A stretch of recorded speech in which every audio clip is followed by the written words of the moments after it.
Bienvenidos, bienvenidas sean todos ustedes a este tercer episodio de su podcast Con las luces apagadas. Mi nombre es Víctor Galindo y si me lo permites, te voy a estar acompañando durante los siguientes minutos. En esta ocasión vamos a tocar un tema bastante interesante. Un tema que muchos se cuestionan, a otros les parece algo increíble. Hay a quienes les impacta este tipo de situaciones y hay quienes consideran que también es algo falso, simplemente es algo falso y que tiene otro tipo de explicación. Vamos a verlo más adelante. Lo que sí es innegable es que es un tema en el cual no puedes ser indiferente, definitivamente no. Sea lo que sea, hay algo que te provoca y en mi caso muy personal, es una combinación rara de atracción, o bueno, más que atracción, es como interés, pero a la vez rechazo. Hay una parte que llama mi atención, pero es algo de lo que me quiero mantener al margen al mismo tiempo. No sé si me entiendas, no sé si me explico más bien, pero sí es una mezcla bastante rara. Como ya sabrás por el título del episodio, vamos a hablar sobre un caso de exorcismo que aparentemente, repito, aparentemente fue real. Y no solo eso, sino que es uno de los casos más famosos de la historia, tanto así que se realizaron un par de películas basadas en este caso, las cuales son El exorcismo de Emily Rose y Requiem, que por cierto, esta última la tengo pendiente. Si ya la has visto, comenta si la recomiendas. Así que, bueno, si estás de acuerdo, y luego de esta pequeña introducción, te invito a que hablemos del exorcismo de Anneliese Michel con las luces apagadas.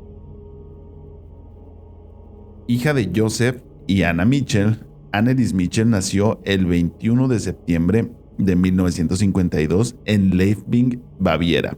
Perdóname que está un poquito difícil, de pronunciar. Leipzig, Baviera, en la entonces Alemania Occidental. Junto a sus tres hermanas, recibió una educación fuertemente influenciada por la religión católica. Era una persona que ciertamente no tenía problemas para desenvolverse y socializar. Por el contrario, desde muy pequeña tuvo un deseo muy fuerte de ser maestra y de rodearse de todas aquellas personas que tuvieran pues las mismas ganas de aprender que ella, ¿no? Y que tuvieran ganas de aprender lo que ella quisiera, lo que ella tenía para enseñar, para ofrecer. Y su sueño era ese, era conocer el mundo y proporcionar a la gente de conocimiento y lo que pudiera ayudar ella, ¿no? A las demás personas. Se podría decir que Anneliese tuvo una vida bastante normal. Es decir, que creció en una familia tradicional y se desarrolló junto a sus hermanas en un ambiente muy natural para los jóvenes de aquella época. Las cosas serían así hasta que repentinamente en 1968, a los 16 años y sin previo aviso, en su casa comenzó a temblar de una manera incontrolable y pues el ataque fue tal que luego de un rato sus padres la encontraron en el mismo estado, temblando todavía incontrolablemente luego de varios minutos. Fue diagnosticada con epilepsia y tuvo que ser atendida por un neurólogo del hospital psiquiátrico de su comunidad y fue atendida con un tratamiento a base de medicamentos, entre los cuales se le administraban también psicotrópicos. Pero sus ataques eran tan fuertes que el tratamiento no generaba ninguna mejoría aparente en ella. Anneliese rezaba, era tanta su desesperación que ella rezaba pidiendo una cura para este padecimiento que se estaba volviendo algo insoportable e insostenible para llevar su vida como la había llevado hasta ese momento. Como fue enseñada, pedía alivio a Dios en sus oraciones y pues un tiempo después ella dijo que comenzó a tener visiones diabólicas mientras hacía sus plegarias, cosa que naturalmente la llenó de un profundo miedo. Luego de varios cambios de medicamento que parecían no hacer efecto alguno, y luego de varias crisis y el aumento todavía de visiones que acabo de mencionarte, Anneliese pues llegó a una conclusión. Ella aseguraba estar poseída. No tenemos forma de saber cómo, sino que por su experiencia en lo que ella estaba viviendo y todo lo que estaba pasando por su cabeza, llegó a esta conclusión y le contó a los médicos que había no uno, sino varios demonios que la obligaban a tener esos ataques de epilepsia, que la hacían retorcerse y la hacían temblar y perder el control de su cuerpo, y que incluso le introducían pensamientos, bastante horribles, y que también la obligaban a maldecir y a insultar a su familia y a todo aquel que la rodeara. Y al ir empeorando su situación y viéndose desesperada, ella volvió a llegar a otra conclusión: que necesitaba ayuda espiritual, y pidió que se le realizara un exorcismo. Pero aquí hay un pero muy grande en esta historia. Ni ella ni su familia contaba con que para que se realizara un exorcismo debía ser autorizado por el Vaticano o por la iglesia, pues. Y más que esto, para recibir esta autorización se debían de cumplir ciertas cosas. Se tenían que tener ciertas pruebas o presentarse ciertos signos característicos de una posición genuina para la iglesia. Según la iglesia, estos siguientes serían los signos.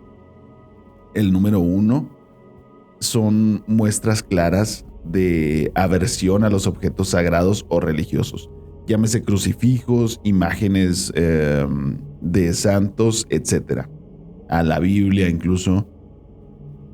El signo número 2 es demostrar capacidades físicas supernaturales, sobre todo una fuerza extraordinaria y repentina que definen como sansonismo, le llaman. Y la número 3 es la xenoglosia comprobada, lo que significa que la persona adquiere la capacidad repentina de hablar en lenguas que no conoce o que no conocía hasta el momento, ¿no? Y pues al no presentar ninguno de estos signos, el ritual les fue negado por esta primera vez, ya que no sería la única vez que pidieran este tipo de rituales en la iglesia, pero por esta primera vez fue negado. Pasó por más cambios de medicamentos y hubo uno en específico, un anticonvulsionante que le proporcionaron, que le provocaba que el cerebro perdiera sodio. Esto pues a su vez inhibe el apetito, le hacía que no sintiera nada de hambre y por consecuencia pues dejara de comer. Fue hasta el año de 1974, y luego de estar por algunos meses bajo la constante observación del padre Ernest Alt, discúlpame si no lo pronuncio bien, es un nombre alemán, solicitó nuevamente el ritual del exorcismo por medio de este padre Ernst. Es que se escribe Ernst, no sé cuál es la pronunciación correcta, pero por medio de este padre fue solicitado nuevamente el ritual del exorcismo, y de nueva cuenta fue rechazado. Pero esta vez se le hizo una pequeña sugerencia de que tratara de llevar una vida católica más apegada a la religión para que pudiera encontrar la paz y tranquilidad en su vida. ¿Le estabas diciendo esto, tú, la iglesia, a una persona que ha llevado una crianza sumamente católica? y le estás negando tú el ritual con la recomendación de que lleve una vida más cercana a Dios. Ok. Esto es lo que estamos viendo aquí en este caso. Pero ocurría lo contrario. La situación de Anneliese fue empeorando hasta hacerse verdaderamente insoportable tanto para ella como para quienes la rodeaban. Su condición llegó a ser peor de lo que puedas imaginarte. El desgaste físico y mental era tal que prácticamente no podía pasar alimento. Tenía una conducta bastante errática y se dice que si se llegaba a alimentar, porque para este momento, entre su situación y lo que le provocaban los medicamentos, pues no se alimentaba, no podía comer. Y si lo llegaba a hacer, se dice que lo hacía de arañas e insectos que encontraba. Y llegó al punto de que bebía su propia orina, se autoinfligía heridas y gritaba tan fuerte y por tanto tiempo que lastimaba su garganta hasta el punto de escupir sangre. Estaba a punto de decirte que te podrás imaginar su situación, pero verdaderamente no creo que podamos imaginarla. Si en caso de que fuera cierto todo esto, no creo que podamos imaginar la situación tan horrible en la que se encontraba. Para este punto, sí que se podía demostrar que tenía un profundo desprecio hacia las imágenes religiosas y hacia los crucifijos. Agredía a su familia físicamente y además también decían que podían sentir presencias. Su familia decía que podía sentir que había presencias en su casa y que había sombras, que habían visto sombras que pasaban de un lado a otro por su casa. Fue hasta 1975 cuando se autorizó finalmente proceder con el ritual del exorcismo para Anneliese. Pues fue autorizado por el obispo Joseph Stang, asignando a los sacerdotes Arnold Renz y Ernst Alt, que es que ya te había mencionado anteriormente, que la había estado vigilando periódicamente. Sin embargo, pues no se enfrentaban a nada que pudieran esperar, puesto que Anneliese aseguraba estar poseída no por uno ni por dos, sino por 7 demonios o entidades. Era una lista de 7, entre las cuales se encuentra el nombre de Lucifer, Judas Iscariote, Nerón, Caín, el nombre de Adolf Hitler y Fleischmann, un sacerdote que fue excomulgado de la iglesia, y que fue acusado de asesinato entre varios otros crímenes durante las últimas décadas de los años 1700. Estamos hablando del siglo XVI.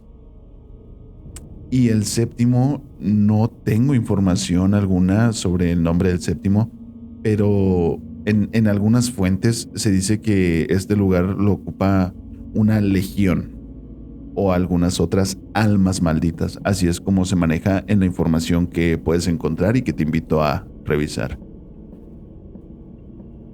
Bueno, hasta que fue autorizado este ritual de exorcismo,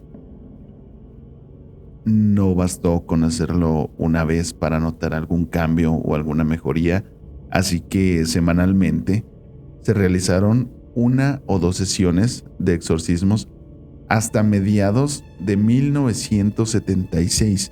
Estamos hablando de poco menos de un año. Recordemos que la autorización ocurrió en 1975, en septiembre exactamente. Entonces, fueron alrededor de 10 meses en los que 1 o 2 veces por semana se estaba teniendo una sesión de exorcismo que desgastaba de sobremanera a Anneliese, además de tener que lidiar con su padecimiento de epilepsia y los diferentes tratamientos que no parecían hacerla mejorar, que para este entonces ya se pierde la cuenta de cuántas veces se había cambiado de de tratamiento y de medicamentos.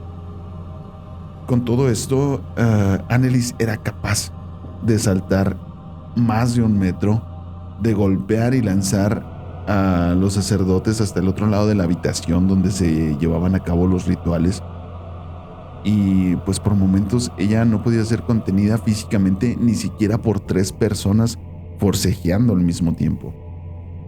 Entonces, esta es otra de las señales que veíamos anteriormente. Perdón, se me fue la palabra. El sansonismo. Claramente evidenciada en esta parte, ¿no? Y fue por estos motivos que los padres y sacerdotes optaron por encadenarla. Aquí la verdad es que siento que es un caso que se va poniendo más y más turbio porque con todo lo que está pasando, es una mujer que primero que nada ha tenido problemas físicos, psiquiátricos, psicológicos. Luego no está viendo ninguna mejora. Tuvo que esperar mucho para tener ayuda espiritual. Y la ayuda espiritual le estaba haciendo también más daño. Realmente no estaba teniendo tampoco ningún resultado. Y además, para este momento, llegaron al punto de encadenarla y amarrarla a una cama, tenerla encerrada en una habitación y aislarla completamente. Se dice también que para los rituales la golpeaban y la abofeteaban con la excusa de que era una manera también efectiva de sacar al demonio de su cuerpo. Esto pasó, recordemos, por casi 1 año, 1 o 2 veces por semana.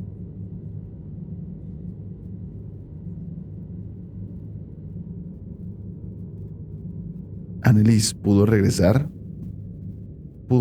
por unos meses a la escuela gracias a un nuevo medicamento que se le dio. Esto porque a la vez tuvo un nuevo diagnóstico. Esta vez fue por esquizofrenia paranoide. Y pues regresó a la escuela solo para terminar sus exámenes de ese semestre, pues solo ese tiempo duró antes de suspender nuevamente el medicamento. Lejos de ayudar este tiempo, la suspensión sobre todo del medicamento la hizo caer aún más en un deterioro físico y mental aún peor. Luego de esto, pues presentaba cuadros de desnutrición, una notoria desnutrición. Presentaba también fracturas de nariz y huesos, puesto que entre los ataques que le daban y repentinamente por la actitud errática que tenía, se golpeaba de manera intencional contra el suelo y contra muebles. Se topaba su cabeza y de cara contra muebles y el suelo. Eso le provocó fracturas de nariz y de algunos huesos. También le provocó la pérdida de algunas piezas dentales. También perdió cabello e incluso llegó a tener necrosis en ciertas partes de su cuerpo. Las cosas desafortunadamente continuaron de esta manera hasta un día que la misma Annelies lo llamó como el Día de la Liberación. Este día sería el 1 de julio de 1976, día en el que, en un estado deplorable y enferma de neumonía y en un estado muy notorio de desnutrición, declaró que a medianoche todo por fin terminaría y que los demonios por fin dejarían su cuerpo. Pero confesó también que sentía un profundo miedo. Luego de esto, Annelies se quedó dormida. Esto fue después de un ritual de exorcismo que se quedó dormida. Y como lo había declarado a las 12:04 despertó gritando de una manera muy descontrolada y desgarradora.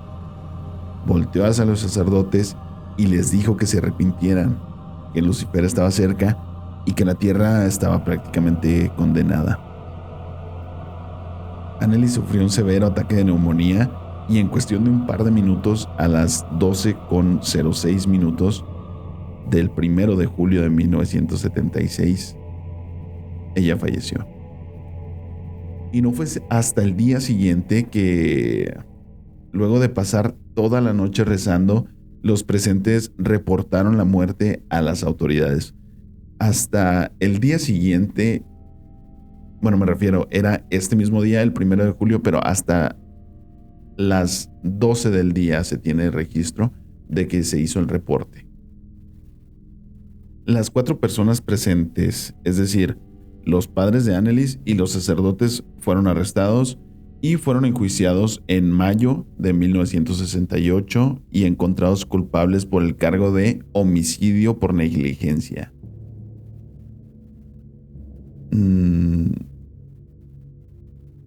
Fue desnutrición, neumonía y hemorragias internas, lo que dice la autopsia que se le realizó a Annelies. Y pues la sentencia fue de 6 meses de cárcel para todos los culpables, e inclusive se les dio la libertad condicional. 6 meses por un homicidio por negligencia, perdón.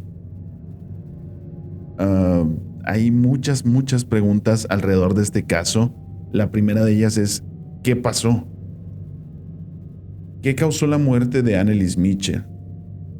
¿Por qué se notificó hasta el día siguiente? ¿Y quién puede confirmar la versión de los involucrados, no? ¿Cómo podemos saber si realmente falleció de esa manera y pasaron toda la noche rezando ellos 4 alrededor del cuerpo sin vida de esta joven?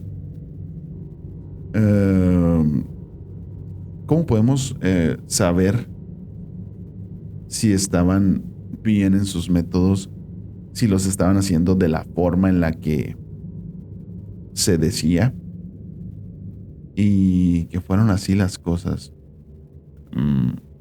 Sobre todo la parte de las hemorragias internas y la violencia que estaba sufriendo son cosas que dan para pensar.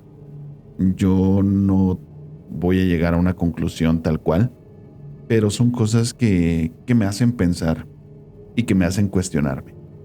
Espero que para este momento tú también tengas tus preguntas y que te estés cuestionando, ¿no? Hay ciertas cosas que podemos corroborar hasta cierto punto, puesto que los padres de Annelies grabaron mucho material en audio, sobre todo, y fotografías y ciertos videos. Hay mucho material en internet sobre este caso, mucha información. Creo que es muy extraño que tenemos tanta información disponible por internet, pero que hemos perdido como la intención, no la capacidad, la intención de buscar cosas, y consumimos el internet simplemente por lo que el internet nos pone enfrente. Entonces yo te invito a que, si te interesa este tipo de temas, te pongas a investigar. Tampoco no vayas a creer todo lo que ves. Como yo te digo siempre, cuestiónate y checa el material que hay. De hecho, yo quise ponerte algunos audios, pero lo mejor sería que los escucharas mientras ves los subtítulos, y para eso hay bastante material en YouTube, ya que pues están los audios en alemán y no sé en qué otras lenguas estén. Es muy impresionante escuchar los audios de este caso, y es muy fácil también encontrarlos. Entonces es un tema en el que hay bastante misticismo, que hay varias dudas y en lo que es bastante interesante, ¿no? Porque cuando habías escuchado tú que una persona fuera exorcizada de una entidad que se hacía llamar Adolfo Hitler, ¿no? Y de otra entidad que era presuntamente un padre excomulgado de los años 1700. Entonces, digo, entre todas las entidades que presuntamente se encontraban dentro de su cuerpo, mientras en paralelo sufría de esta enfermedad, ¿no? De epilepsia, de esquizofrenia diagnosticada. Es un caso bastante interesante que te va a hacer cuestionarte muchas cosas entre la fe y la ciencia. Entonces, bastante desagradable la forma en la que se desarrolló y bastante desagradable también la forma en la que terminó, muy, muy lamentable. Pero quiero saber cuál es tu opinión. Me gustaría que me comentaras aquí debajo si estás viéndome en YouTube. Coméntame qué es lo que te parece, si te indigna, así como a mí este caso. Es un caso bastante indignante por los procesos y por todo lo que tuvo que pasar esta persona que aparentemente se fue hacia abajo. Me refiero a no hubo una razón aparente por la que de la noche a la mañana tuviera todo este proceso, ¿no? Y sufriera de todo esto. Era una persona de fe, era una persona que fue criada, en teoría, en un ambiente normal y se le enseñó a ser una persona creyente, ¿no? Una persona católica, y no hubo como una razón aparente que desencadenara todo esto. Entonces también esa parte es muy extraño. ¿Qué opinas tú de todo esto? ¿Qué otra información puedes tener al respecto? Y si te interesa este tipo de temas y te sientes valiente, esta noche te invito a que des una pasada por internet, que escuches los audios en YouTube, que son bastante impresionantes, y a que me comentes qué más quisieras escuchar en este podcast. Te agradezco que te hayas quedado hasta aquí.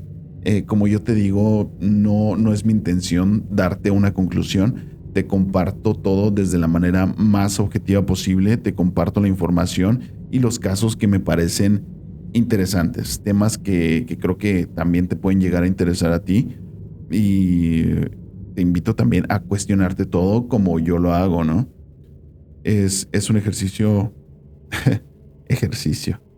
algo bastante interesante que puedes hacer. Decides tú si creer, si no creer, o formarte tu opinión, que puede ser un poco más compleja. Compártemela en los comentarios. Y hasta aquí dejamos este episodio. Espero que te haya gustado. La verdad es que mientras hice esta investigación sí llegué a tener momentos de incomodidad y un poquito de miedo. Sobre todo al tener ese material tan disponible. Aquí me despido. Mi nombre es Víctor Galindo y espero que esta noche puedas dormir muy bien, con las luces apagadas.